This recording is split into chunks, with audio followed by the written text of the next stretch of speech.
I think our children have more robust intelligence and questioning to be able to cope with looking at all the different theories that are out there. Looking at all the different theories that are out there.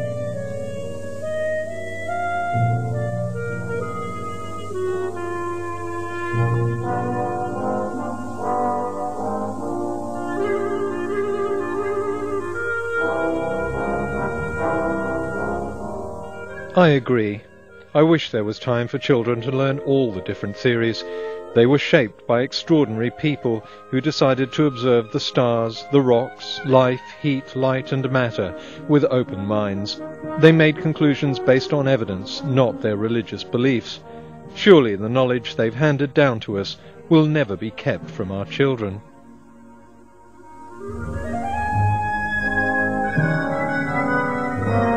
We have a revelation from one who says, I know everything, I've always been there, here's what happened in the past. So when we take that revelation, put on our set of glasses, and we look at the evidence, we can say, now I understand. Fossils couldn't have formed before sin, there was no death before sin, there was a global flood, that connects to geology. What is the age of the earth? When did the creation actually occur?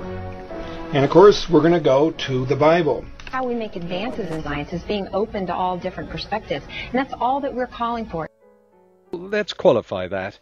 Fundamentalists don't advocate teaching all of the thousands of different perspectives that are out there, like the idea that the Earth is expanding, or that aliens from another planet helped build the pyramids. What they want is to be able to teach just one different perspective, and the fundamentalist lobby is running a well-targeted campaign to convince parents, not just in the United States but also in other countries, of two things: that creation science and intelligent design are science, and that there's a real debate about our origins going on within the scientific community.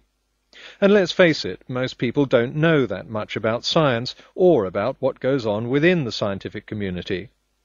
So the first thing to recognize and to be honest about is that this has nothing to do with science. We take that revelation, put on our set of glasses. As I explained in the last video, the scientific method made easy, starting with a conclusion and then looking for the evidence afterwards, shatters the first golden rule of science. It's not even the way our courts operate. If you know your conclusion in advance, why even bother looking at the evidence? Any kind of scientific research becomes futile. This is so obvious even to non-scientists that advocates of creation science soon realized it wasn't a great way to break into the science curriculum, so the label was dropped in favor of something that was much vaguer, but sounded more thoughtful.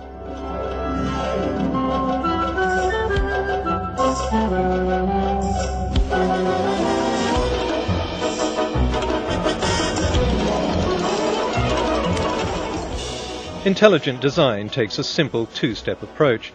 Find something complicated that we don't yet understand, and conclude that because we don't understand it, the best explanation is to assume the work of an invisible being, or to put it in a way that sounds a little more scientific, an intelligent designer. In fact, researchers who've applied the scientific method to these supposedly intractable problems have discovered their origins consistent with what we know and understand, even for things that seem to be very unintelligently designed. But even if they hadn't, this leap from problem to conclusion is not how science works. As we saw in the last video on the scientific method, real scientists investigate things we don't understand, however complicated, until they come up with a workable hypothesis. Based on that hypothesis, they then make a prediction that's rigorously tested. Only when a hypothesis has been successfully tested can a conclusion be reached. Advocates of intelligent design aren't prepared to make predictions, let alone test them, so it's not science. Maybe not even a hypothesis, because intelligent design doesn't explain the process by which organisms were designed and made. It would be just as useful to say it all happened by magic. So the two sides of this supposed debate are beginning to look decidedly unequal. The theory of intelligent design isn't a theory at all, it's an untested idea.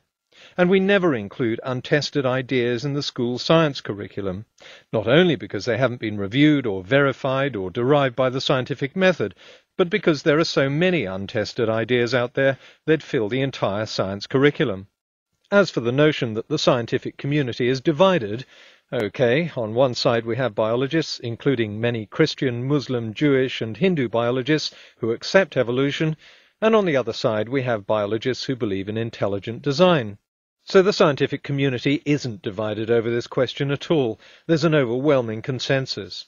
The people who are calling for their ideas to be injected into the science curriculum are outside the scientific community and are happy to display a breathtaking ignorance of the subject they're tackling. Somehow, that mud found a way to grow, reproduce, swim, crawl. Somehow this happened? If Ben Stein is going to disagree with the theory of evolution, at least he has to understand how it works. People like Stein may have fallen asleep in biology class, but there's no excuse for denying our children a decent science education, insisting instead that they dumb down to our level of ignorance.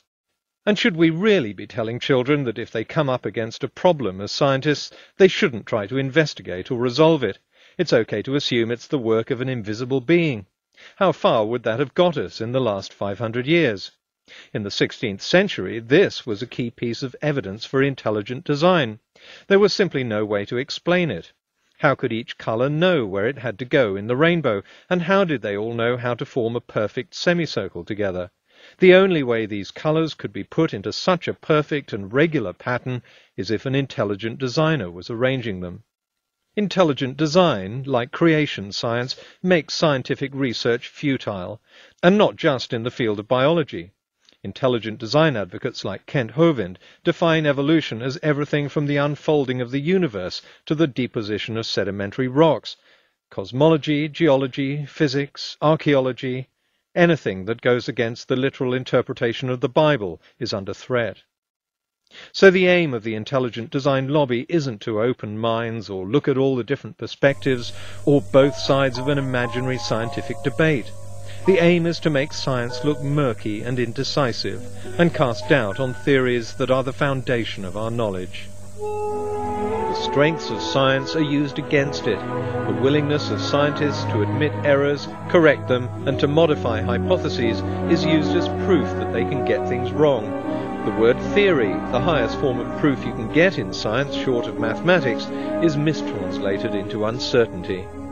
Slowly, the solid facts established by centuries of scientific study are eroded. If untested hypotheses are taught alongside verified theories, we're reducing the idea of science to just a barrowload of ideas and asking children to sort out for themselves which are facts based on evidence and which are conjecture. The result is confusion, vagueness, and disinterest. We're not opening young minds, we're emptying them.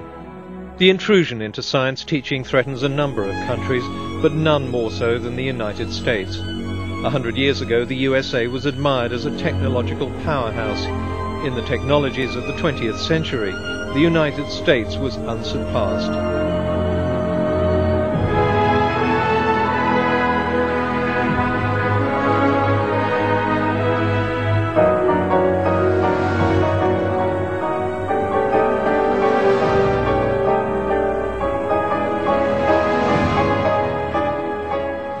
The reality of the 21st century is that new technologies have emerged and other countries are catching up. It may be hard to fathom, but children in these countries spend their time in science class actually learning about science. Teachers don't have to use up valuable time debating the role of an imaginary designer to placate a religious lobby or dilute scientific facts to conform to ancient religious texts. They're already preparing the next generation of scientists. Are we? Who should you always trust first, God or the scientist? God. And I want you to remember that.